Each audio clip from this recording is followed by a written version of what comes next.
सारे आज़ादी के दीवाने ऐसे थे जिन्होंने अपने जीवन को भारत की आज़ादी के लिए लगा दिया था। मीन्स कि जिन्होंने ये सोच लिया था कि आज़ादी के लिए वे अपनी जान भी दे देंगे। सम प्रोमिनेंट रिवोल्यूशनरीज वर भगत सिंह, जो कुछ विशेष ऐसे प्रोमिनेंट जो देश भगत थे, देश के लिए अपने आप को कुर्बान करने वाले जो क्रांतिकारी थे, उनमें से Bhagat Singh, Chandrashekhar Azad, Khudiram Bose, Ram Prasad Bismil, Ashfaq Ullah, Veer Savarkar, Jatin Das, Sukhdev and B K Dutt प्रमुख थे। Many of them laid their lives for the sake of motherland. प्यारे बच्चों, इनमें से बहुत सारों ने अपने जीवन को अपनी मातृभूमि के लिए कुर्बान भी कर दिया। Khudiram Bose was hanged for his revolutionary activity as the age of 14। देखिए कितनी बड़ी बात है कि खुदीराम बोस को 14 वर्ष की आयु में ही फांसी पर चढ़ा दिया गया। किस लिए चढ़ा दिया गया? क्योंकि वो अपने देश की आज़ादी के लिए क्रांतिकारी एक्टिविटीज़ कर रहे थे। Some Indians revolutionaries were active outside India too. और कुछ भारतीय ऐसे भी थे जो देश से बाहर रहकर भी इन एक्टिविटीज़ में भाग ले रहे थे। They published journals and newspaper abroad and spread revolutionaries ideas. वो भारत से बाहर के देशों में भी अपने विचारों को अपने न्यूज़पेपर्स के माध्यम से फैला रहे थे और अपने जो आज़ादी के जो विचार थे उन्हें वे बाहर उसका प्रचार प्रसार कर रहे थे। Madam Bhikaji Cama supported a struggle for freedom by bringing out a newspaper Vande Mataram from Geneva. और आप ये देखिए कि उस समय भी मैडम भीकाजी जो कि जेनेवा में थी, उन्होंने इन आइडियाज़ को न्यूज़पेपर के आधार पर ही, वंदे मातरम नामक का जो न्यूज़पेपर था उसके आधार पर उन्होंने भारत के इस फ्रीडम स्ट्रगल को सपोर्ट किया। Narendra Nath Chattopadhyay made an organisation in Berlin to support the freedom struggle. और नरेंद्र नाथ चट्टोपाध्याय ने बर्लिन जो कि आई थिंक जर्मन की राजधानी है, वहाँ पर उन्होंने एक ऐसा संगठन तैयार किया जो कि हमारे फ्रीडम स्ट्रगल के सपोर्ट में था। राजा Mahendra Pratap and Maulana Barkatullah guided the movement from Kabul. और काबुल से राजा महेंद्र प्रताप और मौलाना बैकतुल्ला ने हमारी मूवमेंट को गाइड किया, उसका मार्गदर्शन किया। Some Indian Punjabis form the Ghadar party under the leadership of Lala Hardayal in North America to help the Indian revolutionaries. देखिए उस समय भी अमेरिका से हमारे जो लीडर्स थे लाला हरदयाल सिंह, नॉर्थ अमेरिका से, उन्होंने एक गदर पार्टी तैयार की जिससे कि भारतीयों के, वो पंजाबीज़ की पार्टी थी जिसने कि हमारे देश को आज़ाद करने के लिए हमारे रिवोल्यूशनरीज़ को सपोर्ट किया। Chandrashekhar Azad form the Hindustan socialist republican association. और चंद्रशेखर आज़ाद ने एक हिंदुस्तान सोशलिस्ट रिपब्लिक एसोसिएशन के नाम से एक संगठन तैयार किया। Bhagat Singh, Sukhdev and Rajguru were executed in Lahore conspiracy case. Bhagat Singh और सुखदेव और राजगुरु को लाहौर कॉन्स्पिरेसी केस में एग्जीक्यूट कर दिया, दोषी ठहरा दिया गया। Chandrashekhar Azad was killed in 1937। और चंद्रशेखर आज़ाद को 1931 में मार दिया गया, अंग्रेज़ों ने मारा और वो भी धोखे से मारा।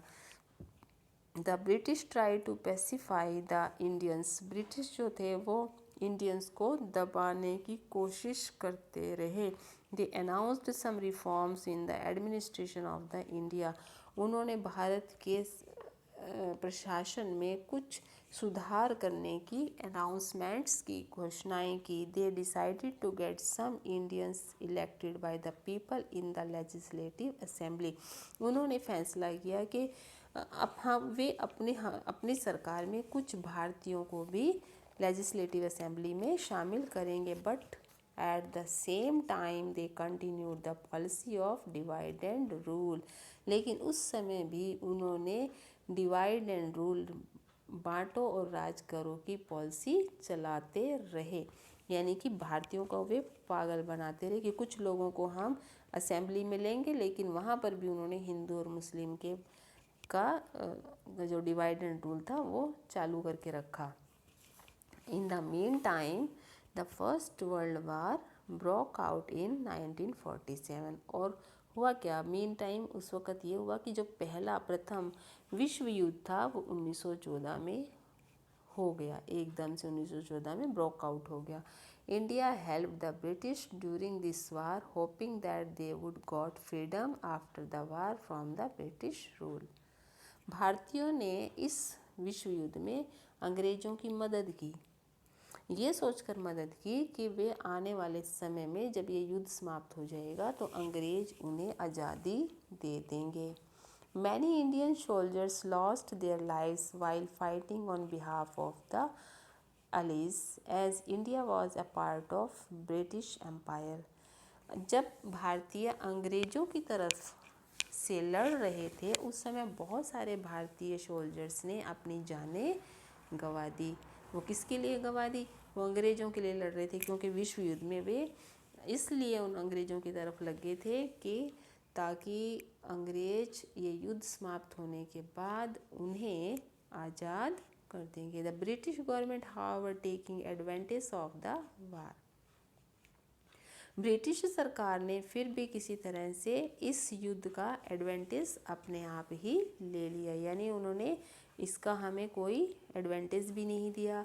Made very strict class to maintain peace and order in India to suppress the freedom movement. और बदले में उन्होंने हमें क्या दिया, उन्होंने हमारे लिए बहुत ही सख्त कानून बना दिए। जब ये विश्व युद्ध समाप्त हुआ तो बहुत ही सख्त कानून बना दिए जिससे कि भारत में जो आज़ादी के लिए मूवमेंट चल रहे थे, जो आंदोलन चल रहे थे, उन्हें दबाया जा सके। Under these circumstances Mohandas Karamchand Gandhi who had return to India from South Africa gave a new turn to the freedom struggle.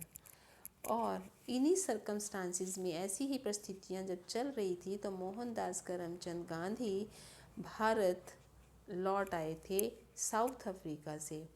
उन्होंने देश के इस आज़ादी के संघर्ष को एक नया मोड़ दे दिया। He led the freedom struggle for the next 3 decades. उन्होंने 3 दशकों तक भारत की इस आज़ादी के संघर्ष को लेड किया, यानी उनका नेतृत्व किया। और प्यारे बच्चों, इस तरह से अभी ये पूरी आज़ादी की कहानी तो नहीं आई है, लेकिन यहाँ तक कि आपने जो आज कहानी पढ़ी ये बहुत ही महत्वपूर्ण थी। अगर ये बेसिक ना होती तो आज हम आज़ाद भी ना होते। तो हम इन सभी अपने फ्रीडम फाइटर्स को सैल्यूट करते हैं और इस वादे के साथ हम इस चैप्टर को पूरा करते हैं कि हम अपने देश की आज़ादी को हमेशा बरकरार रखेंगे। Have a nice day my dear students.